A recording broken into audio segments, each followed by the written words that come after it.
Namo Vishnu Padaya Krishna Prasaya Bhutale Shrimati Bhakti Vedanta Swamini Tinamani. Namaste Saraswati Devam Gauravani Pracharane Nirvase Susunimani Paskichade Shatarane Jai Sri Krishna Chaitanya Prabhu Nityananda Shri Advaita Gadadhar Srivasadi Shri Gaura Bhakta Vrinda Hare Krishna Krishna Krishna Hare Hare Hare Rama Rama Rama Hare Hare. So today's talk is about um, the science of affection. Um, so this is a very important aspect of the Gaudiya Vaishnava philosophy uh, in regards to the individual soul. Our nature is to be affectionate. Affection, because the individual soul is very atomic, very tiny, and requires shelter.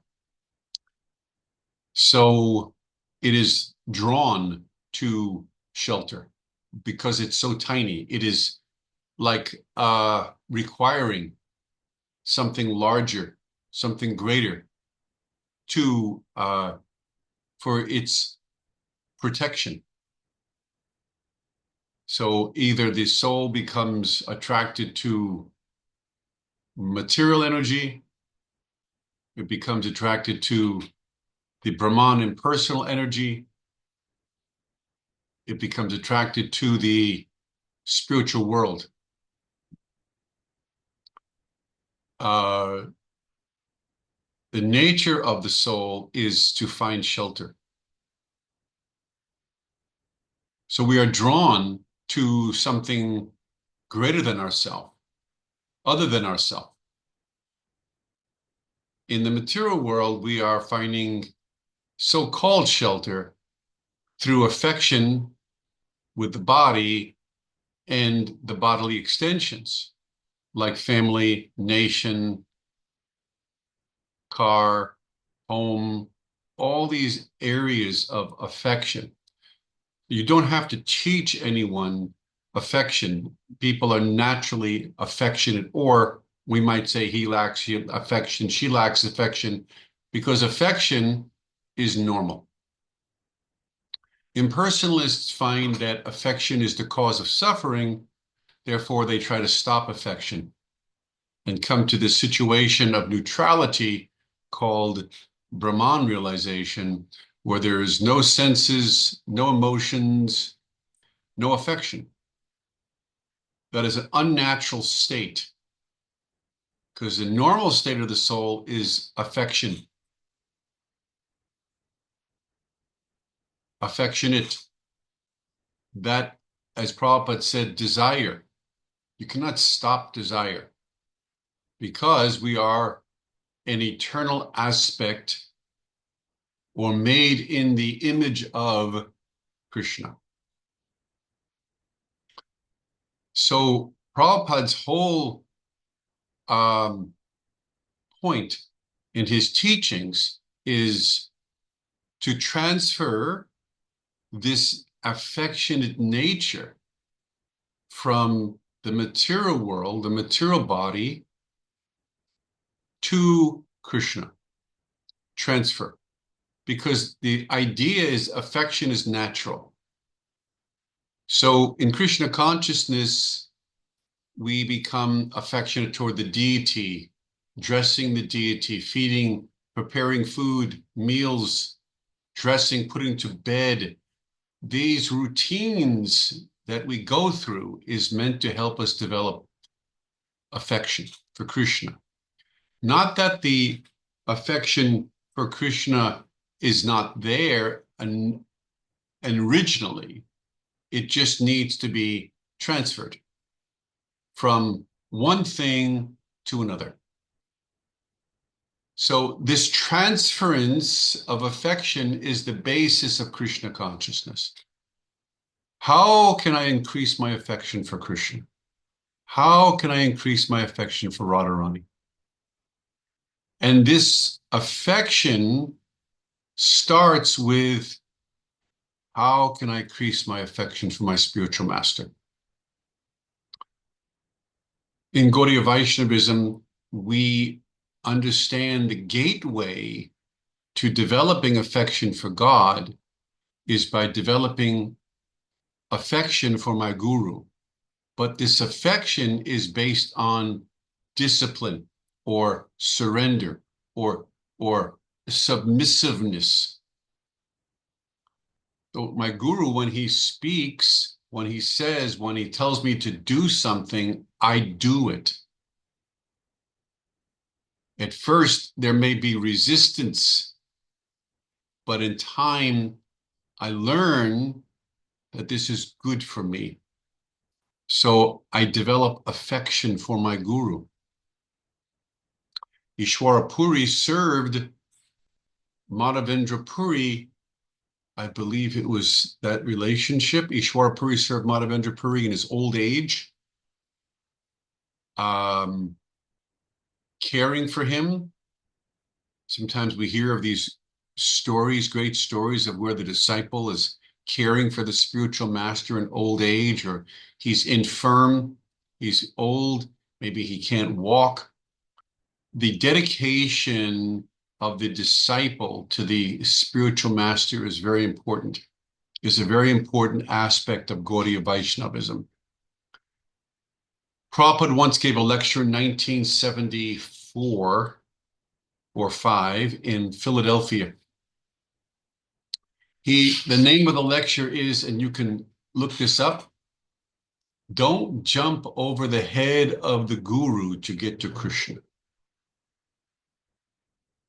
So we shouldn't be smart, try to be smarter than Prabhupada, think we are more intelligent, better, or we can have a different process other than what he's given, or that we can make changes that are substantial material changes to his books, or that we should alter the method of our morning programs and our evening programs and our purpose and etc.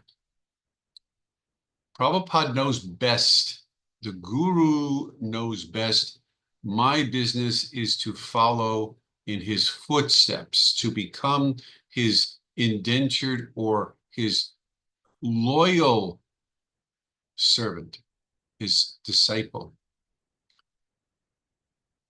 In this way, I develop affection for Srila Prabhupada. And this has been the case in our ISKCON. You can read and hear so many stories from God brothers and God sisters and how much they developed affection for Prabhupada. Very, very intense affection. And this is why our movement has survived and prospered. It's because of affection for Srila Prabhupada. The entire society was based on affection for Prabhupada, helping him, serving him, publishing his books, proofreading his books, artwork for his books, pushing his movement on and starting temples, everything, and then waiting for Prabhupada to come and visit us. Oh, we couldn't wait. Here's Prabhupada's coming. And when he came, we were beyond ourselves, so happy to have Prabhupada, going on morning walks with him. And if Prabhupada left something on his plate, prasadam-wise, we would take it and distribute it amongst ourselves. Prabhupada would come down in the morning to see the deities. We were so happy. Our lives were surrendered to Prabhupada as the center of our life, the full center of our life. And in this way, we were able to develop affection for Prabhupada because of his manifestation, his form, his manifest form, we could serve it. We cannot see Krishna, but we're serving the deity of Krishna, the form of the Krishna of Krishna. Or we're serving the holy name. In this way, we're developing affection. So one of the requirements is that we are exclusively devotees of Lord Krishna. This is the requirement to develop affection. We cannot expect to develop affection for Krishna if we are also worshiping demigods or the impersonal Brahman. Our Krishna consciousness is exclusive worship of Bhagavan Sri Krishna. In the mood of Vrndavana, his mood, his particular mood of Vrndavana, we worship. And in particular, we're worshiping his love for Radharani. That is the highest or the most intimate or the summum bonum, the culmination of our worship is Krishna in Vrindavan in a relationship with Radharani, as exemplified by Lord Chaitanya. So we're learning through the spiritual master how to have affection for Krishna in his mood. And that is the art of what we are practicing. As our affection develops, then all of the contamination of the material world leaves us, because this affection is transcendental. And the proof is developing affection for Krishna removes our identification with the body. The body, the identification with the body is the problem that we have. The body itself is not a problem, it's our identification with the body or our affection for the body. We are very affectionate to our body and to the body of others. And this is keeping us from advancing spiritually, not just devotees, but because we're on the path, but non-devotees are so attached to the material body that they don't have the time or the intelligence to see what we're doing in Krishna consciousness. We are making great efforts to preach and to distribute Krishna consciousness, but people are so absorbed in the bodily concept that they don't see the value of what we're doing. They're thinking, this body is serving me nicely, I'm serving this body nicely, and I will die with this body. Perhaps there's nothing after this body, there's only this life. And this is the thinking of the karmi, the non-devotee. So Krishna conscious devotees, we're know better. We know the body is not the self. Intellectually, we know, and one day we will actually know that the body is not the self. We'll, by Krishna's mercy, if there is affection that has been developed to some degree, then the fruit or the result of that affection is twofold. Firstly, Krishna blesses us by ending our false attachment to the body. He bifurcates or dissipates or cuts this false identification with the body, this ahankar. By his grace, he releases us from this false identification. And at the same time, he expands our affection for him. So the two go hand in hand. If our bodily identification is decreasing, then our spiritual identification or affection for Krishna can increase. That is wanted. To develop affection for Krishna without material consideration is the highest achievement for the soul. There is nothing higher to be had.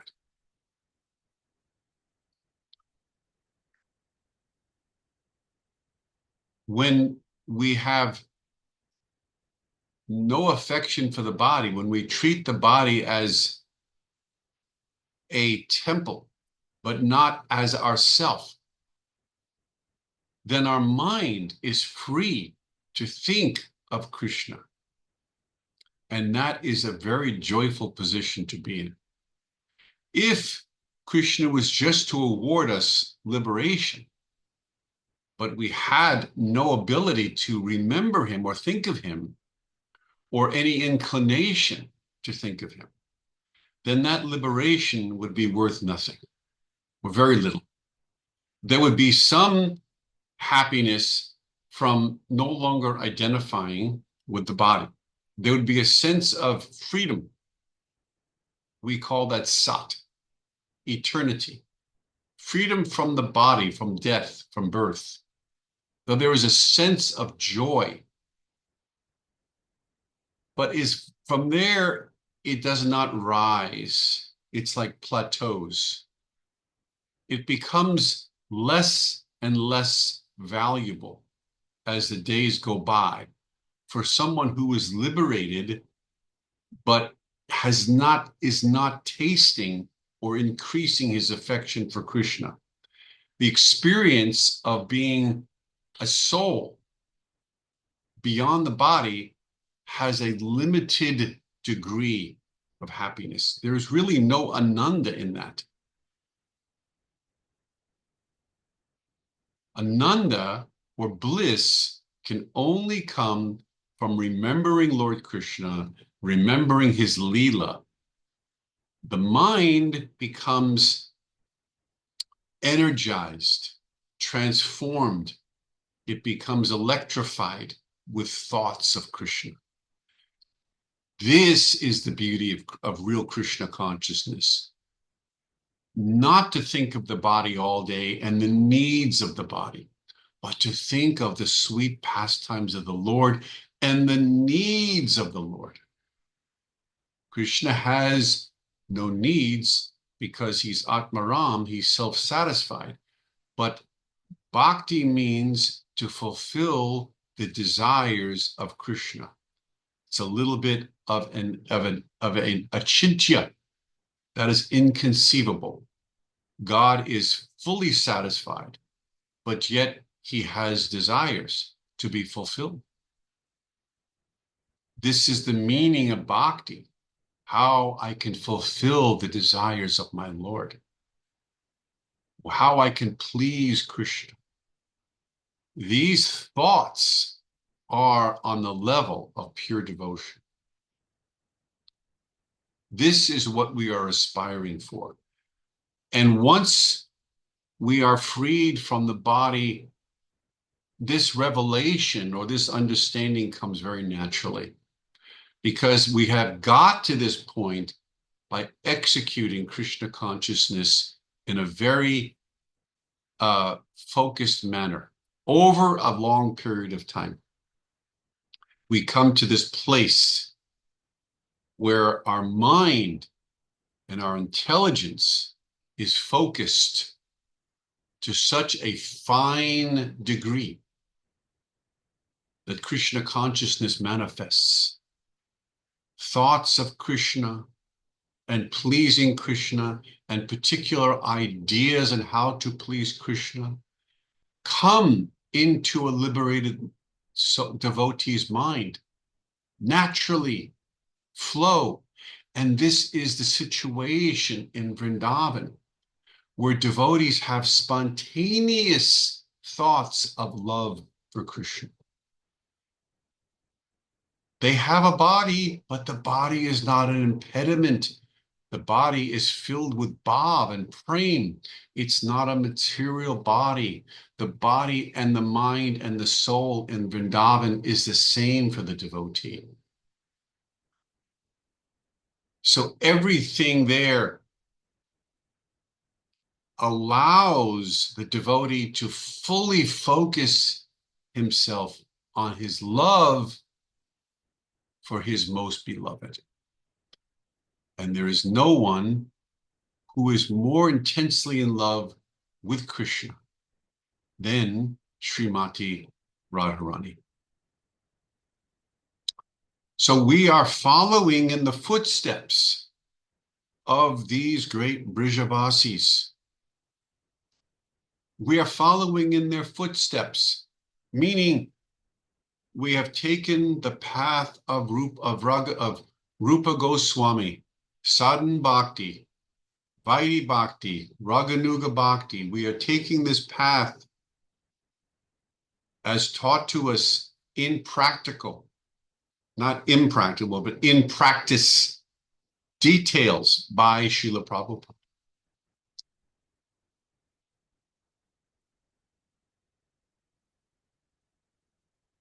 This is very important. This is not pie in the sky. These are solid, day-to-day, moment-to-moment activities that we perform that allow us to come to this liberated stage of Krishna consciousness, at which point there is a natural flow of thought and deed and action in relation to Krishna. This is the joy and the sweetness that we attain that is both confidential and intimate. It is what we strive for.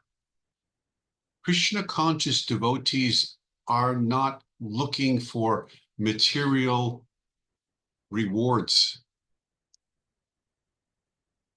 We're not looking for fruits of the material world as a result of practicing Krishna consciousness. We're not looking even for liberation from the body as a result of practicing Krishna consciousness. We're not looking for body that is like Lord Narayan in Vaikuntha as a result of our practice of Krishna consciousness. We're not looking for the type of relationship that even exists in Dwarka as a result of the practice of our Krishna consciousness. We are specifically looking for that bhakti, that type of affection that only exists in this small area known as Vrndavana,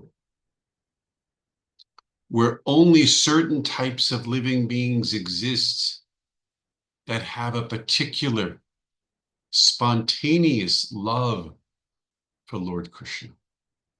That is our destination. That is what we're aiming for. We are yogis. Yogis have intention in their practice. Some yogis have intention to go to the planets of the demigods. They have aim. They worship particular demigods and the planets that they live on through their yoga practice, and they attain as such. Krishna says in Bhagavad Gita, I make their faith steady. Some yogis have intention of merging into the impersonal Brahman. Krishna allows. They have an intention. And so our intention through our practice is to develop the type of love that is had by the Nitya Siddha Brijavasis. Their method of love is the highest as revealed to us by Sri Chaitanya Mahaprabhu.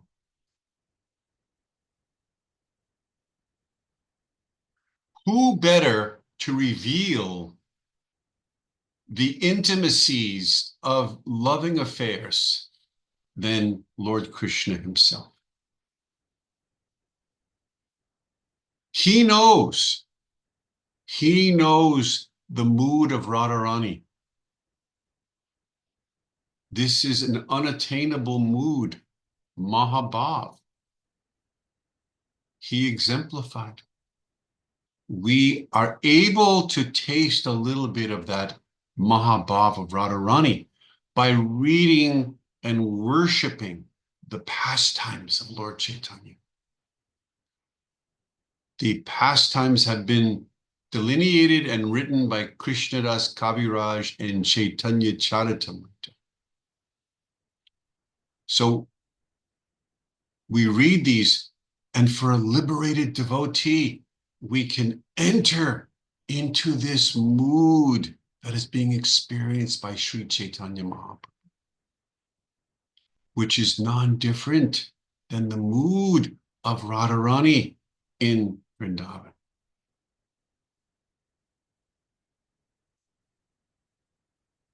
It is a rare opportunity to experience and understand the intense Mahabhav of the most precious worshipper of Lord Krishna.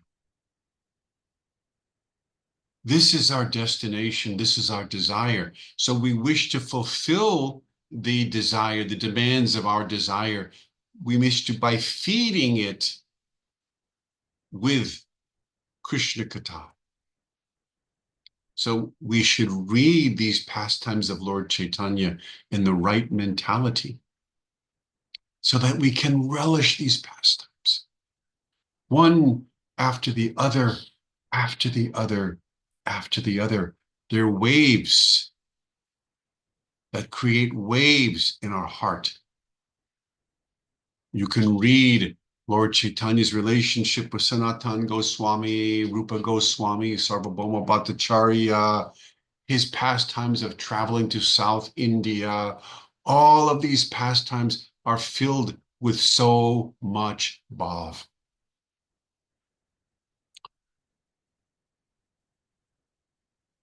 The katha of the Chaitanya Charitamrita, Srimad Bhagavatam, and Bhagavad Gita is not ordinary katha.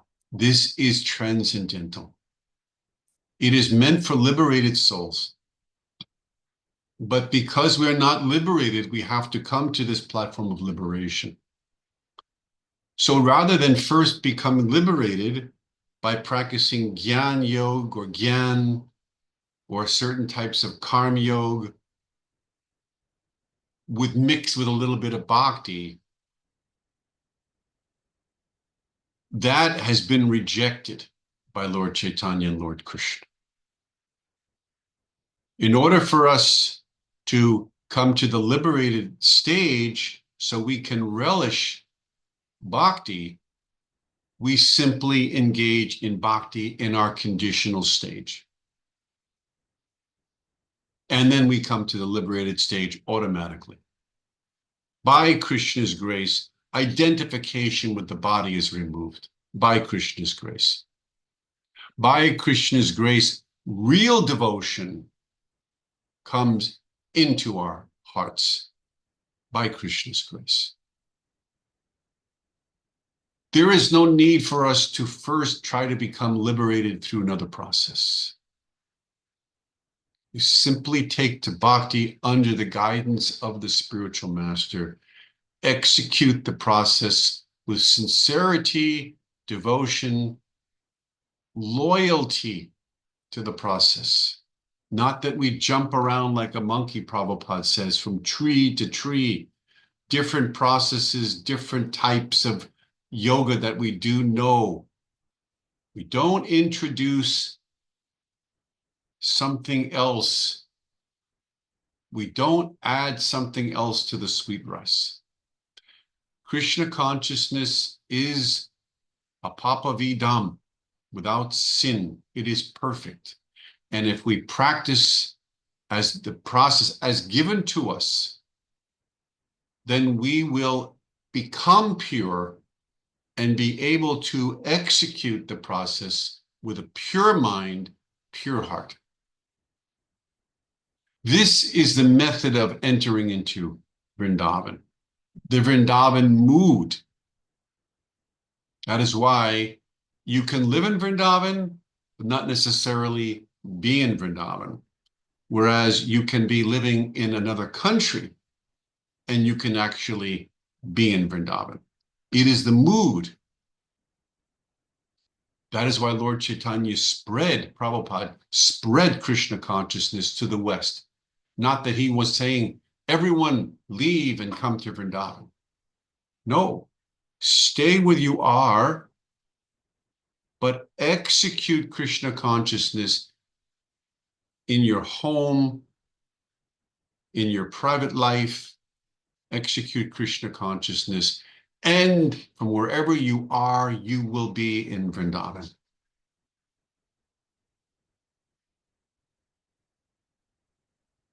Everyone is looking for sweetness. Everybody wants happiness and joy and sweetness in their life. Nobody wants mrityu, death and sickness and old age and disease. Nobody wants to think of it, but it happens. And you cannot blurt it out or erase it by any material means.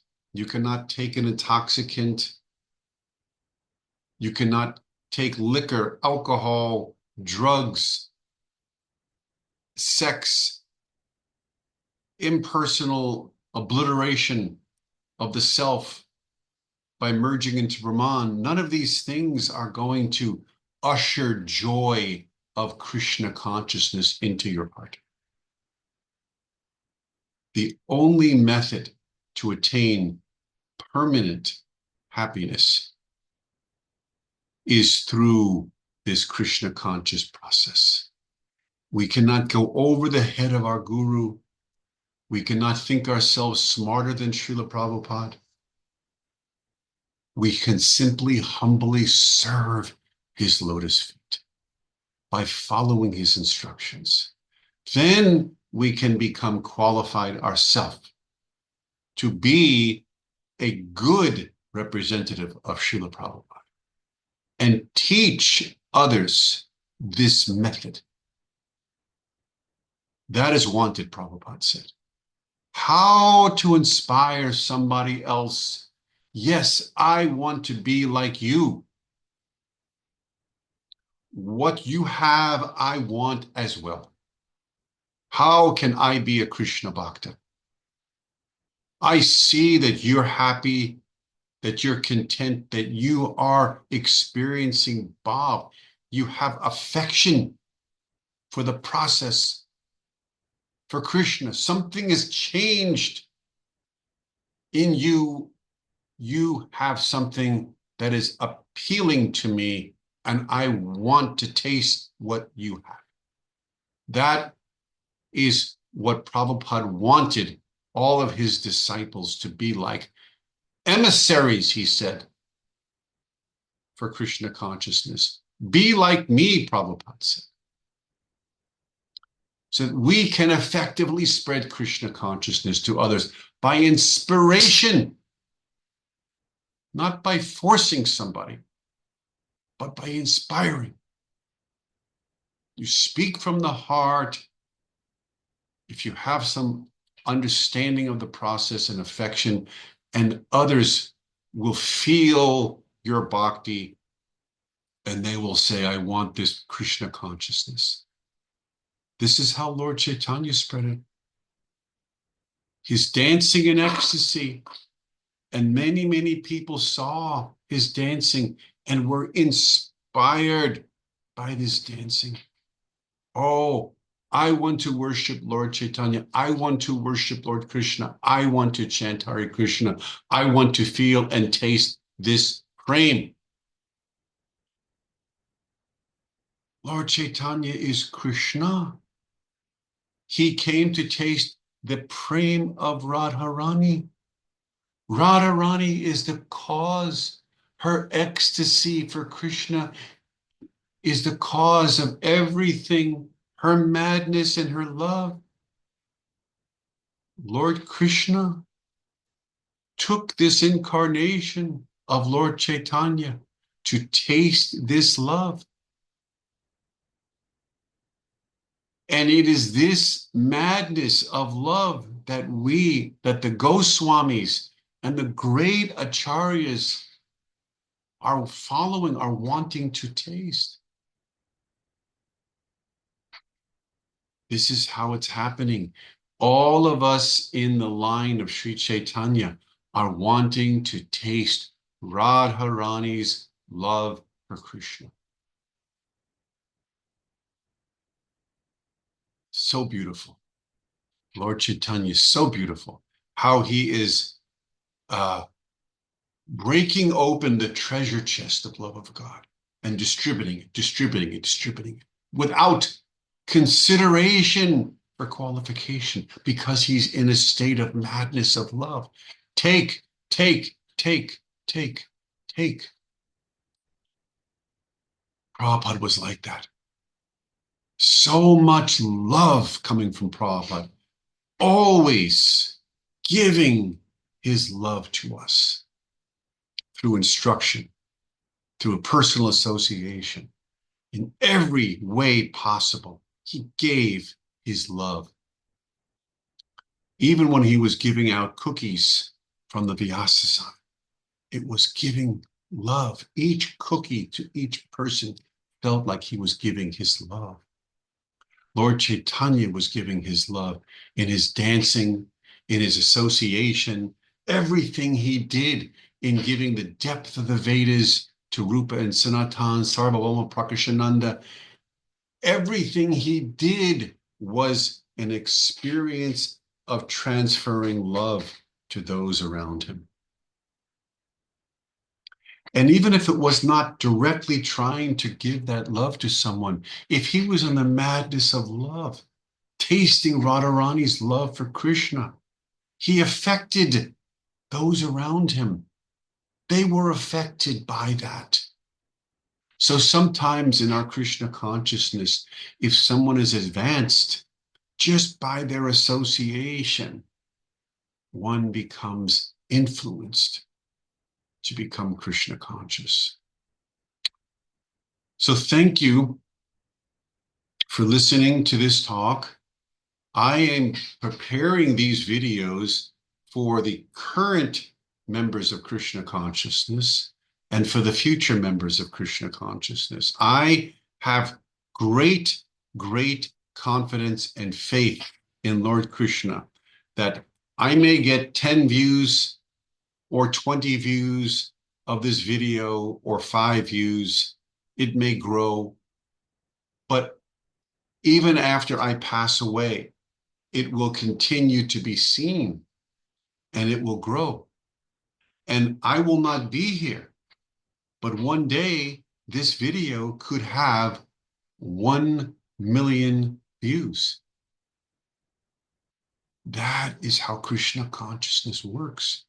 Krishna is inconceivable. If someone speaks about him and tries to deliver him, he makes it happen.